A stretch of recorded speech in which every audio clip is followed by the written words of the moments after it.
शब्द से निशब्द तक अनंत श्री के साथ।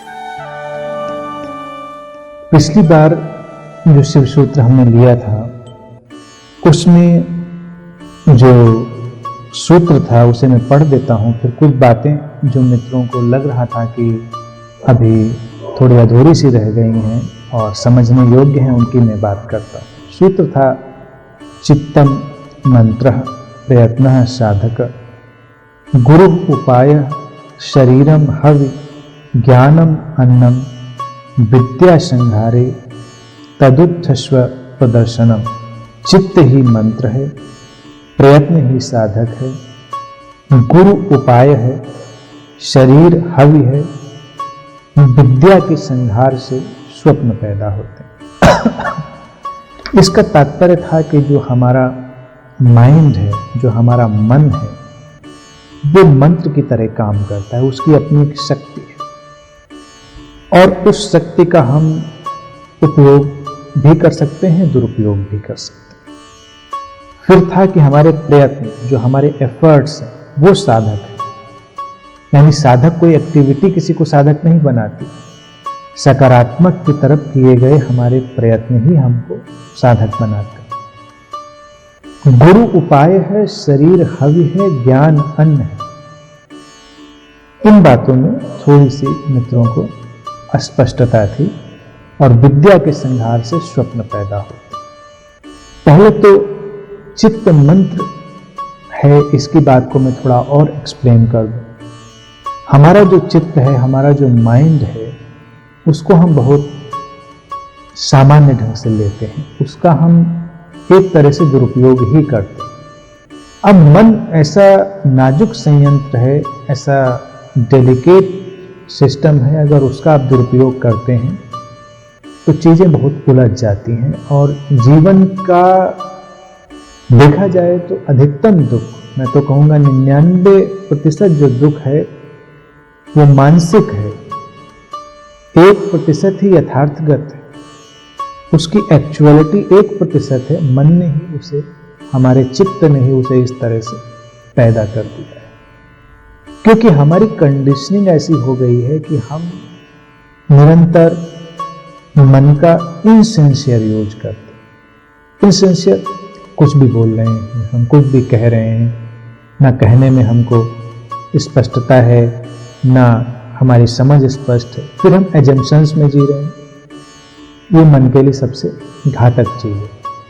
कोई भी किसी पूर्ण सत्य को नहीं जानता, तो मैं निरंतर कहता हूं, क्योंकि हम पूर्ण सत्य को जान ही नहीं सकते, इसलिए हम यही कह सकते हैं कि मुझे ऐसा लगता, मेरे अनुसार।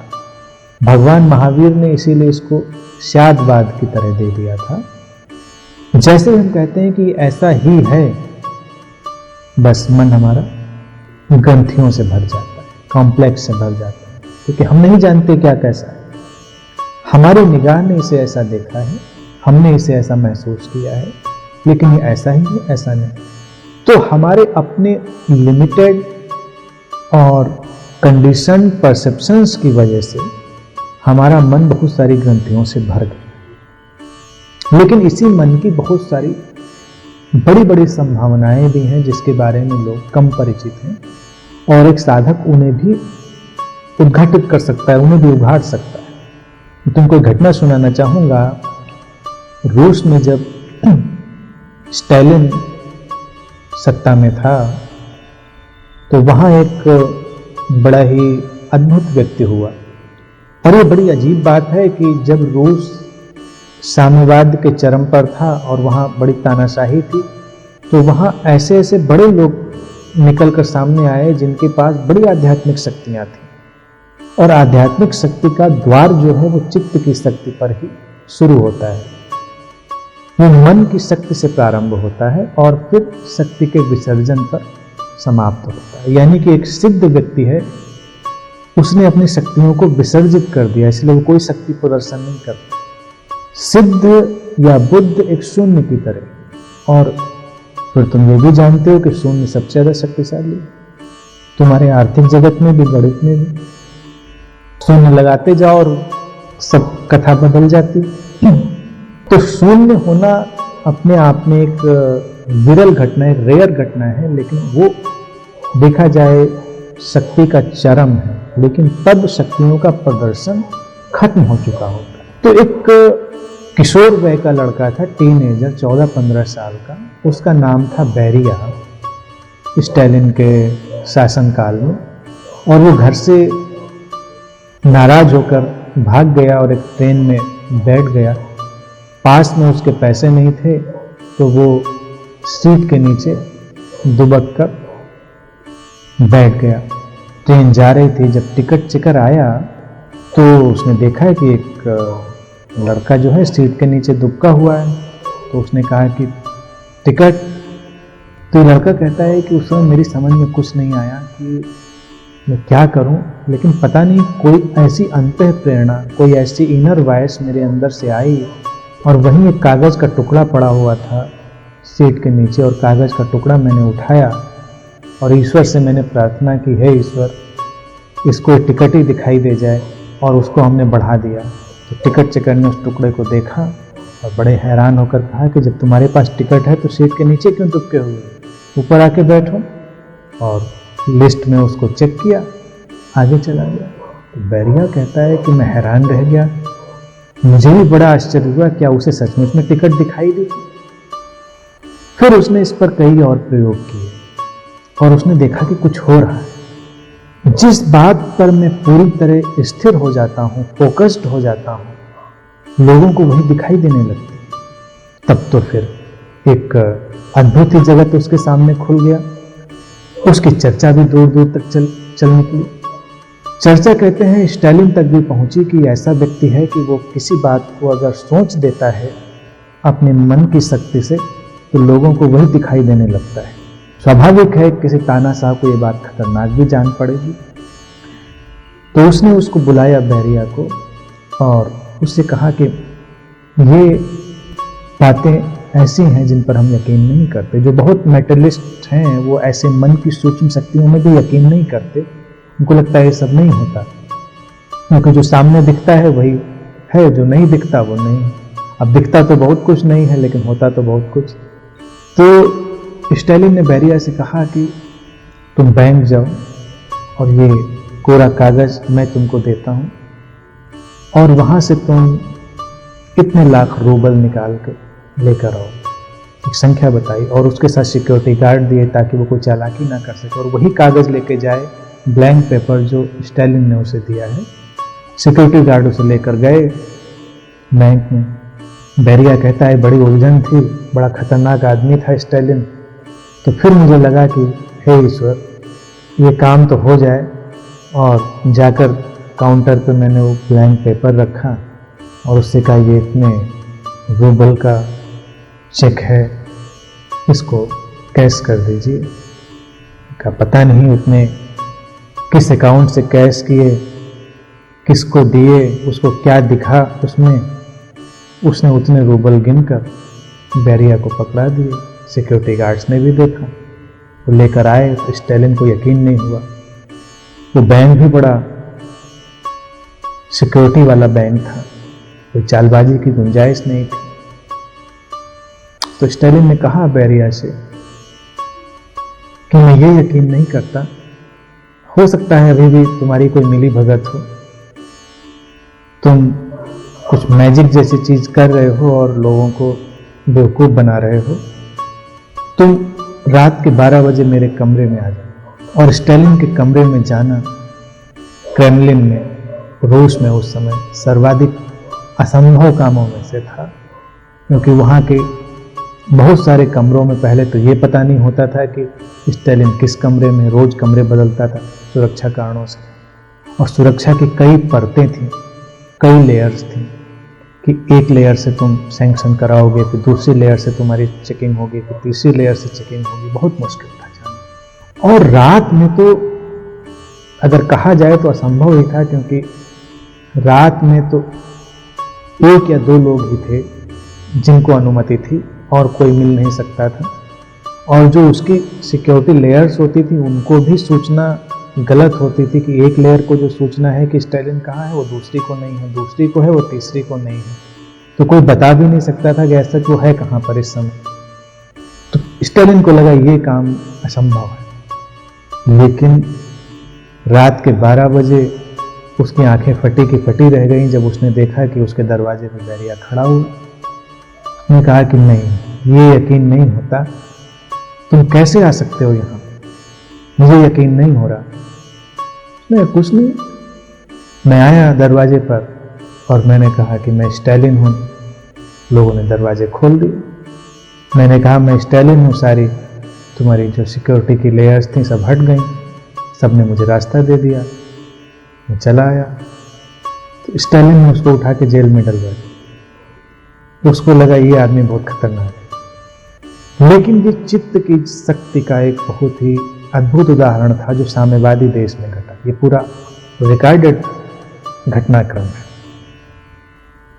अगर बैरिया अपने मन की शक्ति का ऐसा उपयोग करके ऐसी घटनाएं कर सकता है, तो इससे यही पता चलता है कि चित्त की संभावना है। और जैसे मंत्र तुम समझते हो ना कि मंत्र से कोई काम हो जाता है, इसे नहीं कहते हैं जैसे किसी पे मंत्र फूंक दिया है क्या, तो चित्त मंत्र जब शिव कहते हैं तो इसका तात्पर्य ही कि चित्त का बहुत स्पष्ट, फोकस्ड, बिना किसी संदेह के उपयोग हो तो वो शक्ति में बदल जाता है। और मंत्र यही है कि फिर काम होता है। तुमको चूंकि यकीन नहीं होता, अब बैरिया के साथ ये कुछ पूर्व जन्म के संस्कारों की वजह से स्वतः ही उसको ये चीज मिल गई। अब जैसे तुम कहीं जा रहे हो, तुम देखो, तुम किसी से कहते हो कि रुकिए जरा सुनिए, और व्यक्ति रुक जाता है, तुम्हारी बात सुनने भी लगता है। क्योंकि जब तुम किसी से कहते हो रुकिए, तो तुमको ये संदेह नहीं होता कि व्यक्ति नहीं रुकेगा, तुमको पूरा यकीन होता है कि रुक जाएगा, रुक जाता है। जहां कहीं तुम्हें संदेह होता है और तुम कहते हो वो नहीं घटना होती। तो चित्त मंत्र तब बनता है जब तुम निसंदेह उपयोग करते हो किसी भी बात का और वो घटना हो जाती है। प्राकृतिक तत्वों पर भी ये घटना लागू हो जाती है, लेकिन तुमको उसमें यकीन नहीं हो सकता क्योंकि वो इतनी बड़ी बड़ी व्यापक घटनाएं हैं, तुमको लगेगा नहीं ये तो हो ही नहीं सकता। तुम कहोगे भी तो संदेह के साथ। कई ऐसे सिद्ध भी हुए हैं तिब्बत में, जैसे मिलारेपा का नाम उसमें बहुत अग्रणी है। तूफान पैदा कर देता था, बिजलियां गिरा देता था, वो कुछ भी कर देता था। अब तुम कहोगे ये सब दंत कथाएं हैं, लेकिन ऐसा नहीं है। चित्त की शक्ति से भरे हुए ऐसे लोग अभी भी हैं जो उस चीज का फोकस्ड यूज करते। बुद्धा जिनमें इनका उपयोग नहीं करते क्योंकि वो तुम्हें अलग बात बताते हैं, लेकिन शिव भी इसीलिए तुमको रास्ते बता रहे हैं और बता रहे हैं कि ये शक्तियां हैं और इनको जानकर तुम आगे जा सकते हो, यानी कि तुम उनका सृजनात्मक उपयोग कर सकते हो। अभी भी ऐसे लोग हैं, अगर वो संकल्प कर लें, अब यहां पर जैसे अभी आप बैठे हैं और अभी किसी का वो संकल्प कर लें, तो तुम ठीक समय पर वहां पहुंच जाओगे, तुम्हें पता भी नहीं चलेगा। ऐसे भी लोग हैं चित्त की शक्ति का फोकस्ड उपयोग करने वाले कि अगर वो किसी की प्राण शक्ति पर फोकस कर दें और कह दें कि उसकी प्राण शक्ति शरीर छोड़ दे, तो प्राण शक्ति शरीर छोड़ देगी, यानी व्यक्ति मर जाएगा। बनारस में बाबा विशुद्धानंद हुए थे, गंध बाबा के नाम से विख्यात थे। उन्होंने ऐसे कई प्रयोग करके दिखाए थे। हालांकि वो एक रहस्यमय आश्रम ज्ञानगंज जो 4th डायमेंशन में है, जो आंखों से दिखता नहीं, उससे थे। तो उनके सद्गुरु लोगों ने फिर उनको वापस बुला लिया। उन्होंने कहा ये प्रदर्शन के लिए नहीं है। उन्होंने कई बार दिखाई चीजें, पत्थर फूल में बदल देना, चिड़िया बैठी है उसको बस वो केवल देखते थे और वो मर के नीचे गिर जाती थी, फिर उसको देखते थे वो उड़ जाती थी। ऐसे 50 कामों किया करते थे। यहाँ बैठे गंध बाबा इसलिए कहते थे कि तुम किसी भी गंध का ख्याल करो और उनकी उपस्थिति में तुम्हारे हाथों से वो गंध आने लगेगी। तुम गुलाब की भावना करोगे, तुम्हारे हाथों से गुलाब की गंध आने लगेगी। तुम बेला की भावना करोगे, तुम्हारे हाथों से बेला की गंध आने लगेगी। अब ये बातें कोई चमत्कार नहीं, ये चित्त की शक्ति का उपयोग है, ये चित्त मंत्र है, इसीलिए शिव कह रहे हैं। कहने का तात्पर्य यहाँ पर यह है, और मैं समझता हूँ शिव भी ये बात इसलिए बता रहे हैं कि तुम इस अपनी ही आंतरिक शक्ति का उपयोग अपने जीवन को एक क्रिएटिव ढंग देने के लिए कर सकते हो, सृजनात्मक ढंग देने के लिए कर सकते हो, जीवन को विधायक पॉजिटिव डायरेक्शन देने के लिए कर सकते हो। ध्यान में गहरे जाने के लिए कर सकते हो, अपनी आत्मस्मरण के लिए कर सकते हो। दरवाजा वही है। अब जैसे किसी घर के दरवाजे में तुम प्रवेश कर जाओ तो अंदर जाना कहाँ मुश्किल, दरवाजे में प्रवेश तो नहीं होता। अब दरवाजा ये है जिसे तुम बैठे हो। या तो तुम अपनी अज्ञानता वश ये मान लेते हो कि जो मेरे साथ हो रहा है वही ठीक है, ठीक का तुम्हें पता भी नहीं, या तुम ये मान लेते हो कि बहुत कठिन है तो वो कठिन हो जाता है तुम्हारे लिए। जब तुम मानते हो कि ध्यान बहुत सरल है, ये हो सकता है, वो हो जाता है। उसको सरल मानना ही चित्त तुम्हारे लिए मंत्र की तरह से क्रिएट कर देता है, तुम्हारे लिए सरलता बन जाती है। तुम अपनी इन मान्यताओं से, अपने चित्त के फोकस से जीवन की बहुत सारी चीजें बदल सकते हैं। लेकिन हमारी आदत क्या पड़ी है, हम नकारात्मक बातों की ही मान्यता बहुत पक्की बनाते हैं, सकारात्मक बातों की मान्यता हम बहुत कच्ची बनाते हैं, उस पर हम बहुत ध्यान नहीं देते। अगर कोई नेगेटिव चीज हो तो हम उसको ही मानते हैं। अब जैसे अभी तो एक ये भी सोच चलने लगा है कि व्यक्ति की जो एवरेज एज है वो भी उसकी मान्यता का परिणाम है। 65-70 साल जो भी एवरेज है, क्योंकि कलेक्टिवली सबने मान लिया है कि एवरेज एज ये होती है, तो व्यक्ति जैसे उधर पहुंचने लगता है उसकी मान्यता उसको खींचने लगती है। तो ये आश्चर्य नहीं है और ये कपोल कल्पना भी नहीं कि पहले लोग 100-100 साल, 200-200 साल, 400-400 साल जीवित रह लिया करते थे। तो मैं समझता हूं तब उन लोगों को इतनी फिजिकल कॉन्शियसनेस नहीं थी और वो बहुत फोकस्ड थे अपने विचारों में। तो शरीर उनका अनुसरण करता है, शरीर हमारे मन का अनुसरण करता है। इसीलिए आजकल चिकित्सा जगत में भी साइकोसोमैटिक टर्मिनोलॉजी चलती है कि साइकोसोमैटिक है, मन ने सोचा और शरीर ने परिणाम दिखाना शुरू कर दिया। तो ये चित्त की शक्ति का परिणाम है। परमहंस योगानंद जी ने ऑटोबायोग्राफी ऑफ ए योगी में बहुत शुरुआती पन्नों में ही घटना का जिक्र किया है कि उनकी बहन के हाथ में फोड़ा निकल आया। वो बच्चे थे तो उन्हें इससे बड़ी पीड़ा हुई और बच्चे का मन था तो उनको लगा कि बहन का दुख कैसे बटाएं, तो उनको लगा कि ऐसा ही फोड़ा मेरे हाथ में भी निकल आए। तो उन्होंने सोचा और बस कुछ घंटे में उनके हाथ में भी ठीक उसी जगह वैसा ही फोड़ा निकल आया। तो योगानंद जी भी लिखते हैं कि बचपन में मुझे समझ में आ गया कि हमारी सोच का क्या परिणाम होता है। तो सोच से अगर फोड़ा निकाला जा सकता है तो सोच से उसे खत्म भी किया जा सकता है। शिव जब कह रहे हैं तो उसके विधायक उपयोग की होते। चित्त मंत्र है, चित्त शक्ति है, तो उसके विधायक उपयोग को हम करेंगे तो आध्यात्मिक यात्रा बहुत सहज हो जाएगी। इसीलिए आगे वो कह देते हैं कि प्रयत्न साधक है, तो उसके लिए प्रयत्न करेंगे, आसानी से नहीं होगा क्योंकि बहुत पुरानी कंडीशनिंग है उसको नकारात्मक की तरफ खींचने की, नकारात्मक की तरफ मोड़ने की। तो प्रयत्न करते रहेंगे तो वो सही दिशा में आ जाएगी। आदतें एक दिन में नहीं टूट जाती। नकारात्मक आदतें जो पड़ी हैं उनमें लंबा वक्त लगा है, वो कंडीशनिंग है। इसीलिए प्रयत्न धीरे धीरे धीरे धीरे रोज रोज आप अपने चित्त के फोकस को मोड़ते जाएंगे, एक दिन वो मुड़ जाएगा। और फिर वो कहते हैं गुरु उपाय है, शरीर हवि है, ज्ञान अन्न है। गुरु उपाय से तात्पर्य शिव का बहुत सीधा है। गुरु होता ही अलाइव है, अपने जीवन प्रेजेंस में, वही तुम्हारे काम का है। जो अपनी प्रेजेंस में नहीं वो तुम्हारे किसी काम का। तुम कहोगे कि नहीं, जो शरीर में नहीं वो भी बहुत काम आते हैं, मीरा तो कृष्ण काम आ गए, और लेकिन तुम इतिहास में दूसरी मीरा कभी ढूंढ के लाते हो? मीरा के अलावा पता है कोई और हुआ? तो ऐसी अतिशयोक्तियों में नहीं जाएंगे। कभी कभी तो हर चीज में कोई न कोई अपवाद पैदा हो जाता है, और बुद्धाज या शिव जैसे लोग अपवादों की बात नहीं करते क्योंकि उनकी चिंता क्या करनी। जैसे जब बुद्ध ने बोलने से मना किया तब उन्होंने यही कहा कि जिनको जानना है मेरे बिना ही जान लेंगे, बोलना क्या। जिनको नहीं जानना है वो मेरे कहने के बावजूद भी नहीं जानेंगे, तो बोलना क्या, तो सब बेकार है। तो उनको देवताओं ने कहते यही कहा कि फिर भी बीच में कुछ लोग होते हैं जिनको कह देंगे तो वो समझ लेंगे, नहीं कहेंगे तो नहीं समझ पाएंगे।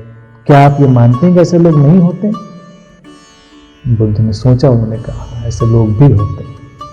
तो सारा जो कहना सुनना है वो ऐसे लोगों के लिए ही है, इसीलिए वहां पर अपवादों की चर्चा करी नहीं जाती। वहां तो सारा वही बात का विस्तार होता है जो सिस्टमैटिक है, जो काम करती है, जो उपयोगी है। तो जो शरीर में तुम्हारे सामने नहीं है वो तुम्हारे काम का नहीं। इससे भावनात्मक किसी को ठेस नहीं लगानी चाहिए।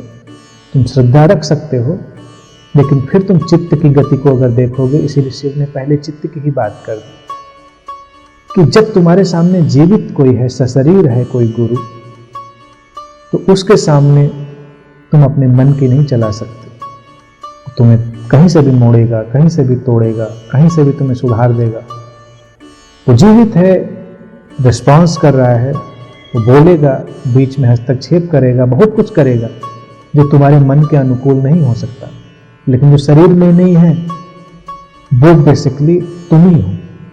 तुम जो चाहोगे वही करोगे। तुम कहोगे भगवान यही चाहते हैं इस समय। शरीर में नहीं है और फिर उसकी जब बातें तुम मानते हो तो तुम अपनी ही बातें मानते हो, क्योंकि तुम्हारे पास कोई हस्तक्षेप नहीं है। इसीलिए किताबें बड़ी रुचिकर होती हैं। किताबों में जो लिखा है पढ़कर व्यक्ति को लगता है मार्गदर्शन मिल जाएगा, क्योंकि किताबों का अर्थ तुम अपने हिसाब से तोड़ मरोड़ सकते हो। तुम जब चाहो उस अर्थ को अपने हिसाब से मोड़ सकते हो, तो वो तुम्हारे लिए उपयोगी है। उनसे डर नहीं लगता। जो भगवान तुमने मंदिर में बिठा लिया है उसके साथ जैसा चाहो वैसा व्यवहार करो, जब तक चाहो सजाओ खेलो, जब चाहो उठा के फेंको। कई ऐसे भक्त लोग होते हैं, पूजा करी, पूरा आसमान सिर पर उठा लेते हैं घर में, जब भक्ति उनके चरम पर होती।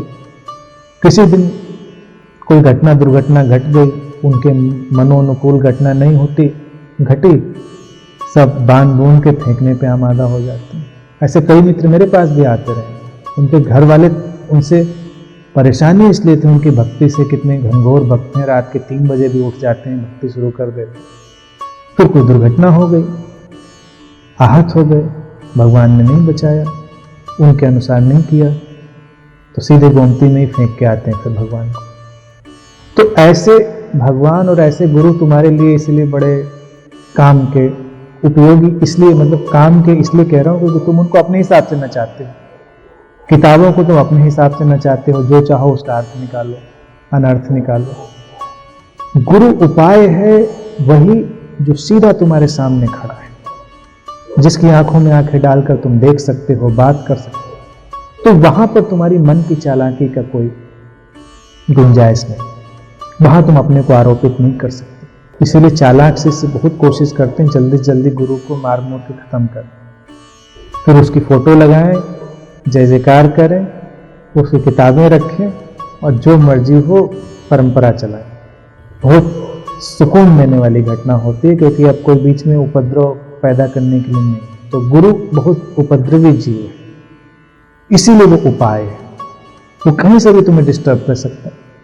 अब डिस्टर्ब तो तुम्हारे हिसाब से नहीं करेगा वो, तो जैसे तुम होना चाहते हो उसी हिसाब से डिस्टर्ब किया जाए तो फिर काम ही क्या है। तो वो अननोन डायरेक्शन से चीजें आती हैं, वहां पर तुमको जागरूक होकर काम करना होता है, समझना होता है। उसको शिव कहते हैं उपाय बनता है। उसके साथ टिके रह पाए काम हो जाएगा, नहीं टिके रह पाए उसका कुछ बनता बिगड़ता नहीं, वो अपना काम चलाता रहेगा। इसी के साथ वो तीसरी बात कह देते हैं कि शरीर जो है हावी है, यानी कि ये जो तुम्हारा होना है, दिस अपीयरेंस, शरीर का तात्पर्य बॉडी माइंड ऑर्गेनिज्म से ही हो जाता है, फिर वो साइकोसोमेटिक हो जाता है, बिकॉज बॉडी माइंड एक साथ आते हैं। तो जब शरीर की बात करी जाती है तो उसके साथ चित्त मन पीछे जुड़ा ही हुआ है। उसको ही जब हम आहुति की तरह उपयोग करते हैं, यानी कि जीवन के इस यज्ञ में, इस जीवन का जो फैलाव है उसमें हम शरीर का अर्थात अपना पूरा का पूरा उपयोग करते हैं, तब बात बनती है। जीवन के यज्ञ को अगर हमें पूरा करना है तो कोई सामग्री की जरूरत नहीं है, किसी विधि विधान की जरूरत नहीं है, अपने को ही पूरा डालना। लेकिन अपने को पूरा कहाँ डालते हैं? जरा सी बात उठ जाए तो तुरंत सींग निकल आते हैं, मन हमारा तुरंत आक्रमण शुरू कर देता है। तुम्हारे मन के अनुकूल कुछ ना हो, तुम प्रतिक्रियाओं से भर जाते हो। तुम्हारे मन के अनुकूल ही क्यों होना चाहिए? क्यों तुम्हारे मन के अनुकूल हो, इस पर सोचने की बात है। जीवन का जो ढांचा है, जो जीवन का यज्ञ है, वो तुम्हारे मन के विरोध में भी होता है, और तुम्हारा मन हमेशा सही नहीं होता। तो कभी अगर तुम यही कहते रहो कि हाँ ये बात बिल्कुल सही है, ये बात बिल्कुल सही है, तो सही क्या मतलब? तुम्हें पहले से ही पता था सारा सही। अगर तुम्हें पहले से ही सारा सही पता था तो सुनने समझने की कोई जरूरत ही नहीं थी। तुमको नहीं पता था, इसीलिए तो पता करने की कोशिश चल रही थी। तो जो लोग बहुत सहमति वाले होते हैं, एक दिन उनको चोट लग जाती। कोई बात उनके मन के विपरीत गई, चोट लग गई। कोई बात उनको अड़चन करने वाली हुई, चोट लग गई। इसीलिए शिव कहते शरीर हावी है, यानी कि तुम अपने को जब पूरा का पूरा डालते हो इस यज्ञ में, जलने देते हो, आहुति जल जाती, हावी जलने के लिए होती, समाप्त होने के लिए, तब यज्ञ पूरा होता है। अगर तुम अपने को जलने दोगे तो क्या जलेगा? तुम्हारी वृत्तियां, तुम्हारी आदतें, तुम्हारी सोच, तुम्हारी धारणाएं, तुम्हारे पूर्वाग्रह, तुम्हारा अज्ञान, यही सब जलेगा। जब तक ये नहीं जलता तब तक जो आगे वो कह रहे हैं ज्ञान अन्न है, यानी भोजन है, तब तक भोजन का एक ही ढंग है जो शरीर को जिंदा रखने के काम आता है, और दूसरा भोजन है जो मन को जिंदा रखने के काम आता है। यानी तुम अपने मनोनुकूल बातें, मन के अनुकूल, मन को रुचि रखने वाली बातें ही अगर अपने अंदर ले जाओगे तो वो तुम्हारे मन का भोजन है, वो उसे जिंदा रखता है।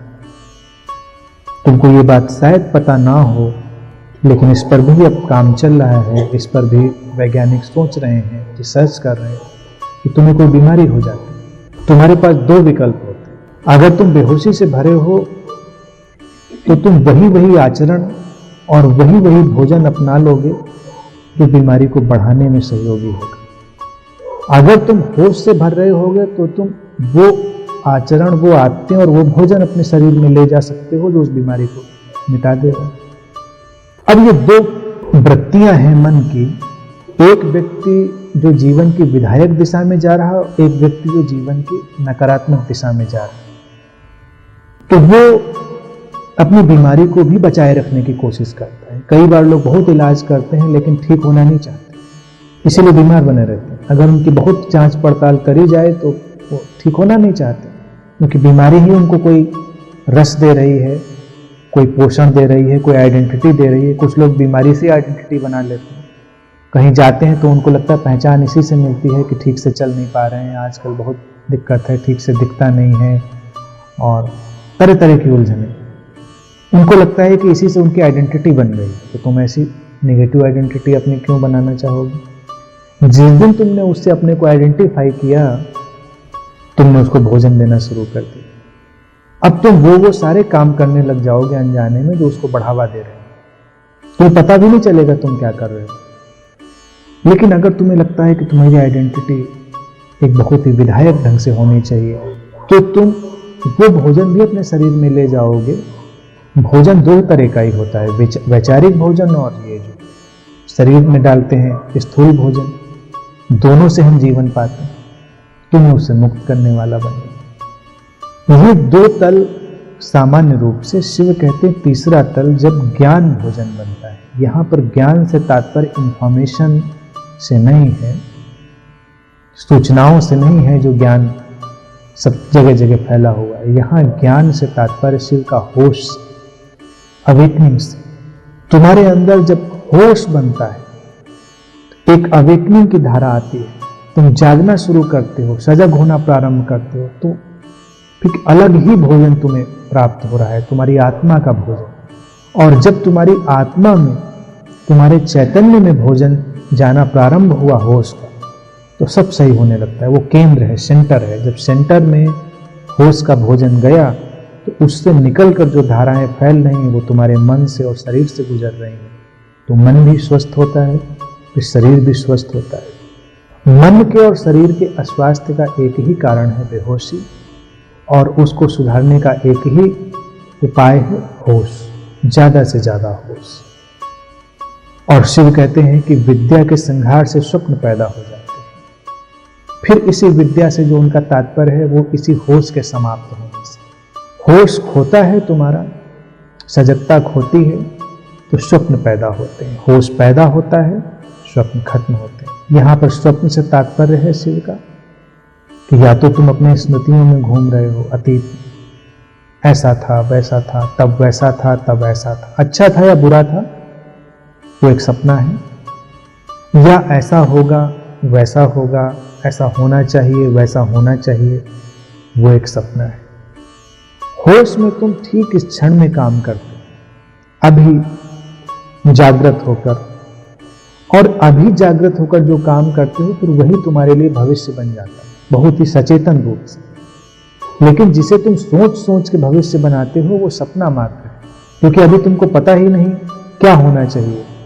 और अभी जो सोचोगे वो अतीत के धरातल पर खड़े होकर ही सोचोगे, अतीत का ही एक डिफरेंट प्रोजेक्शन जो है तुम्हारा भविष्य बन जाए। इसीलिए अतीत और भविष्य कोई बहुत भिन्नता लिए हुए नहीं होते लोगों के, क्योंकि उनके पास अनुमान लगाने के लिए क्या होगा। अब तुमने कोई सुख पाया है और तुम बहुत बड़े सुख की कल्पना कर रहे हो, तो तुम उसी परिप्रेक्ष्य में, उसी रिलेटिविटी में ही तुम उस सुख को कल्पना में लाना चाहोगे, चाहे उसको बहुत बड़ा कर लो, क्योंकि तुम्हारे पास कोई उपाय ही नहीं। तुम कैसे कल्पना करोगे क्या अच्छा होगा तुम्हारे साथ। और बुरा, जो बुरा हुआ है तुम उसी को मैग्नीफाई भी कर सकते हो या मिनिमाइज कर सकते हो। व्हाटएवर इट इज, जैसा भी है, वो अतीत और भविष्य एक ही में उलझी हुई घटनाएं। वर्तमान जो है ये होश से निकला हुआ क्षण है, इसीलिए समय अतीत है, ये बियॉन्ड टाइम है। उसमें स्वप्न नहीं रह जाता, जागृति होती है, और जागृति में एक अद्भुत शक्ति है। जैसे तुम यहाँ पर बिना किसी पूर्वाग्रह, बिना किसी धारणा, बिना अतीत, बिना भविष्य के बिल्कुल चैतन्य होकर अगर बैठ गए हो थोड़ी देर, तुम एक विराट चेतना की तरह से एक्सपैंड हो जाते हो। तुम्हें लगता है कि कुछ ऐसा है जिसे बताया नहीं जा सकता, लेकिन कुछ हो गया है। और फिर तक उठकर एक कदम भी रखते हो, उस कदम को रखने की प्रक्रिया अलग होती है, उसका ढंग अलग होता है, उसकी जो गरिमा है, आभा है, रोशनी है, वो अलग होती है, और सब बदलता चला जाता है। होश से भरकर तुम एक कदम भी रख दो और सब बदलने लगता है। स्वप्न समाप्त हो जाते हैं, और जिसके स्वप्न समाप्त हो जाते हैं वो जो भी सपना देखे उसे पूरा कर सकता है। ये इसका विरोधाभास है। ऐसे तो हम सपने देखते हैं, कोई पूरा नहीं होता। अब कहते हैं कि ये सृष्टि परमात्मा का सपना है, परमात्मा ने भी स्वप्न देखा। यानी अगर कोई बहुत होश से भरकर कोई सपना भी देख ले तो पूरा हो जाएगा, लेकिन हम होश से भरकर नहीं देखते हैं। हम या तो प्रतिक्रिया में, भय में, लोभ में, अहंकार में, अज्ञान में, हम इन्हीं सब बातों के चलते हुए कोई सपना देखते। लेकिन होश से भरकर देखा गया सपना या दुर्लभ घटना है, इन सब का उपयोग कर सकते हैं। लेकिन द्वार पहला है चित्त का, उसको संतुलित, स्वस्थ, चैनलाइज्ड, फोकस्ड करेंगे। और जब एक बार वो कड़ी पकड़ में आ गई तो ये सारी बातें समझते देर नहीं लगेगी। और गुरु को जो बीच में शिव ले आए हैं उसको हमेशा ध्यान रखेंगे, उससे सतर्क भी रहेंगे। वो जिंदा ही काम का है, मरा हुआ काम का नहीं। बस इतनी बात ध्यान में रखेंगे। आज के लिए इतनी।